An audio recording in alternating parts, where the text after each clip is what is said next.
Pardon? No. I was just kidding. That's unkind, Larry. Just thoughts overall on the performance. Well, I mean, the game was decided in the first period. For whatever reason, our players didn't come out with the necessary intensity, and we wound up back on our heels, which should never happen at the Alphon Arena, given the atmosphere that exists here. But that's what happened. And so we gave up the goal on a delayed penalty, and then we give up another goal on the ensuing power play. And then after the first period, we played better in the second and better in the third, but we couldn't manage to put one in. And at the end of the day, the other team was better than us, basically for 60 minutes. That's the truth. It seemed to me that Morris was a bright spot in this rough game.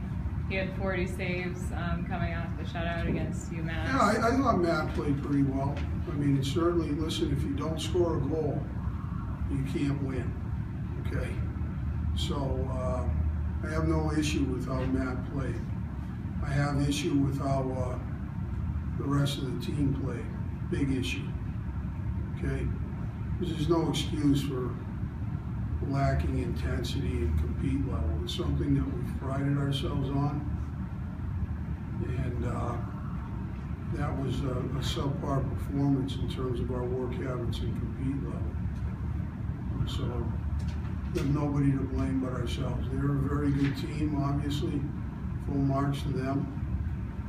And you know, with our best effort out there, if we had lost the game, I wouldn't have liked it, because the only acceptable outcome is to win. I could live with it. I'm having a hard time living with this one. What do you guys have to do to create better quality shots on net? You guys were shot 42. Well, you know, we had some good quality shots on net. We need more, but you got to have the courage to get in there and win battles for those pucks. You know what I mean? You got to want it bad. See, it's hard to win a college hockey game. It's like really hard, because every college hockey game is like a Stanley Cup playoff game. There are only 34 this year. We have 36 because of the exempt games in Alaska. But a college hockey game is always like a playoff game. There's that kind of intensity because there are so few. And so you can't show up without the necessary intensity. And everybody plays well defensively. So, you know, you have to be willing to pay a price to score goals. You don't just pay a price playing defensively. You pay a price to score goals.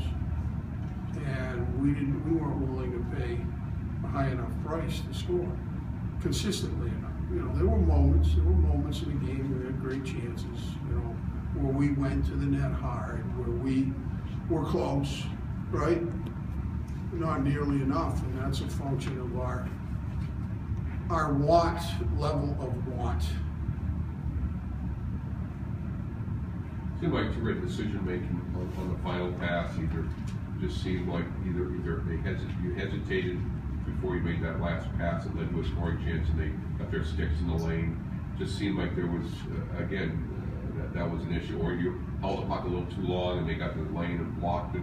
Just seemed like you know, that you just weren't able to penetrate. Well, it was any number of those things, Larry, at different times during the game, and that just, you know, when a team is perfectly sharp, is in their optimal frame of mind, then all of those decisions are made perfectly, instantaneously. You can't think it. You don't think in hockey. It happens too fast. Okay?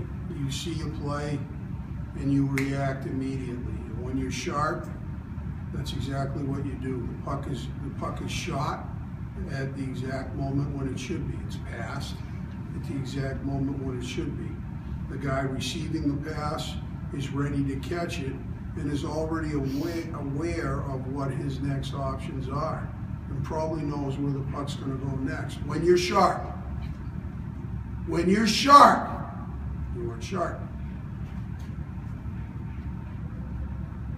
But you fall penalty for that penalty in the first period. Pardon? You fall penalty for that penalty in the first period.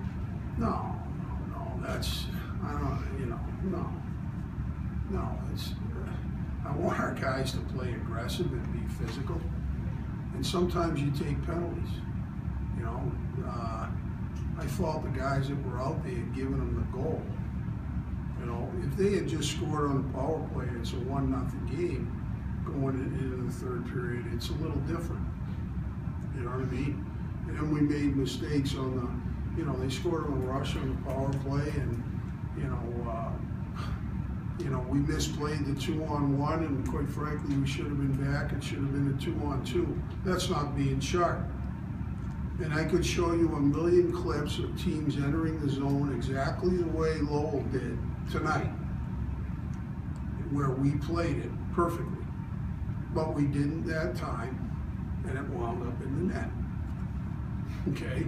That's the difference between the other team being sharp and our team being sharp.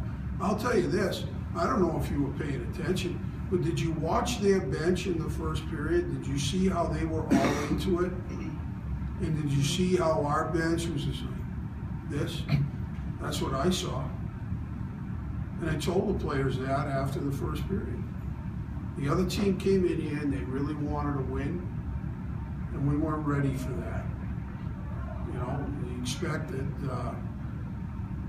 you know, because we played really well last weekend and won a game that the other team was gonna soil their shorts because we, you know, I don't think so.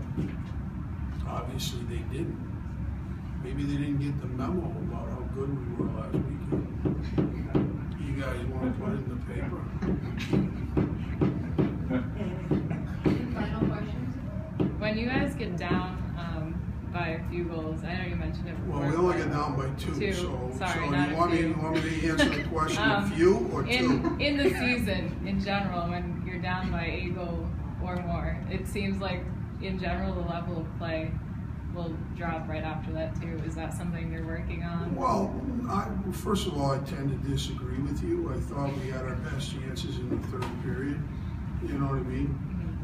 And you know, I'm not saying you're wrong. I wouldn't necessarily agree with you. But there's a certain amount. Well, no, I mean, you know, there's 60 minutes of hockey. There's a million micro moments in the game. Okay, so you see it one way, I see it another, and it's okay. All right, it really is. But sometimes what happens to players is they start worrying about the consequences of failure rather than simply going out to do what they have to do.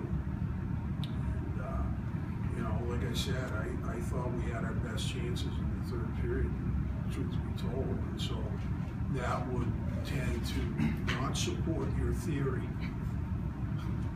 today anyway. How will having the day off in between games affect how you prepare for Sunday's game against BC?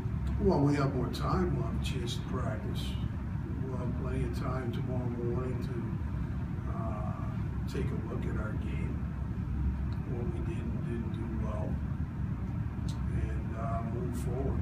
We'll have a chance to take a quick look at Boston College, try to put us in the mindset, and have a good practice and sort of exercise the demons. Anything else? That's it. Thank you.